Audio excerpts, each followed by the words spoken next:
네, 공사비 상승에 분양 시장까지 얼어붙으면서 주요 건설사들의 수익성이 급격하게 떨어지고 있습니다. 이런 가운데 건설사들 올해 수주 목표를 대폭 줄였습니다. 산업부 정원우 기자와 이 사안 다뤄보겠습니다. 정 기자, 먼저 건설사들 수주 목표가 어느 정도 준 겁니까? 지난해 주요 건설사들의 지난해 수주 실적과 올해 수주 목표치를 비교를 해봤는데요. 예. 현대건설 같은 경우 작년에 35조 원 넘게 수주를 했는데 올해 목표는 29조 원입니다.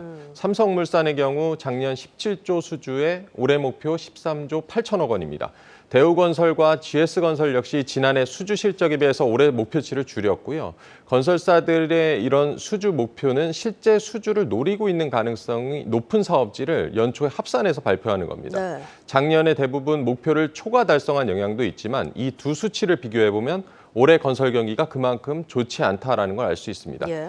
한 건설사 관계자의 얘기를 들어봤는데요. 건설 경기가 꺾이는 상황에서 작년만큼 수주가 폭발적이진 못할 것이라는 메시지를 담고 있는 것이라고 현재 분위기를 전했습니다. 예, 그러니까 주요 건설사들 지난해 또 실적이 나오는 걸 보면은 삼성물산이나 대우건설 정도만 실적이 잘 나왔다 이렇게 평가를 할 수 있을 것 같고 대부분 건설사들은 부진한 상황이거든요. 그러니까 네. 이런 실적 악화되는 흐름이 지금 수주 목표가 꺾이는 이런 흐름에 좀 영향을 줄 수밖에 없다고 봐야겠죠. 그렇습니다. 주요 건설사들의 지난해 실적 발표가 조금 끝났는데요. 매출은 대체적으로 나쁘지 않은데 예. 이 수익성이 급격하게 떨어진 부분이 두드러지는 측면입니다. 삼성물산의 경우 이례적으로 이제 수익성이 좋아졌는데 도시정비와 같은 이 주택 사업보다는 삼성전자 평택 반도체 공장 건설과 같은 이 하이테크 사업 부문에서 실적이 효자 노릇을 했습니다.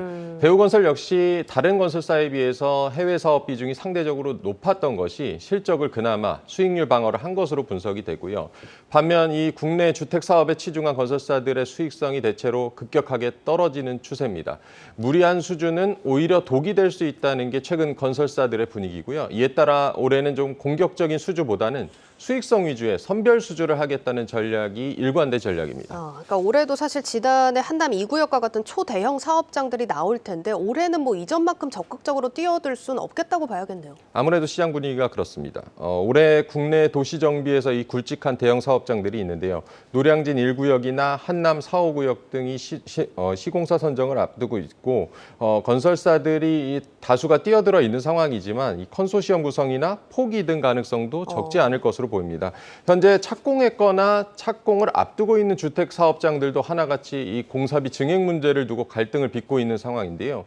이 공사를 진행하면서 매출은 잡히고 있지만 예. 이 자재값 등 공사비 상승으로 공사를 하면 손해를 보는 상황이 현실화됐고 이것이 작년 하반기에 실적에 어느 정도 반영이 됐다고 보입니다.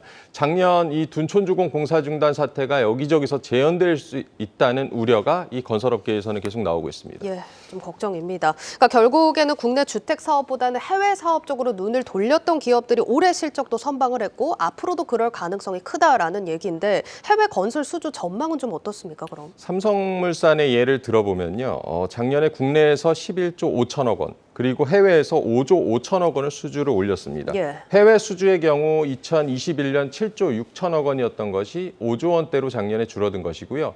올해도 5조 9천억 원을 해외 수주 목표로 제시를 했습니다. 작년 실적 수준에 머물고 있는 것입니다. 국내 건설사 전체적으로도 전망이 밝아 보이지는 않습니다. 올해 들어서 오늘까지죠. 해외 건설 수주액은 6억 9천만 달러에 그치고 있는데요. 2007년 이후 같은 기간과 비교해서 역대 최저 수준입니다.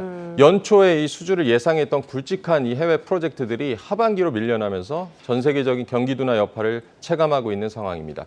국내 건설사들이 최근 UAE나 사우디와 같은 중동 지역이나 유럽 쪽 신재생 에너지, 또 호주와 캐나다 인프라 건설 등 발주를 기다리고 있는데 예. 현재로서는 이게 예정대로 프로젝트 발주가 나온다, 장담할 수는 없는 상황입니다. 지금 수주가 통상적으로 당장 수주한다고 해서 당장 올해 실적에 반영되지는 않습니다. 다만 2, 3년 이 장기적인 실적과 연관이 있기 때문에 우리가 특히 주가에 있어서는 기업의 미래 가치를 반영하기 때문에 올해 수주를 향후 주가 흐름에 눈여겨봐야 되는 측면이 있습니다. 예, 잘 들었습니다. 산업부 정원우 기자였습니다.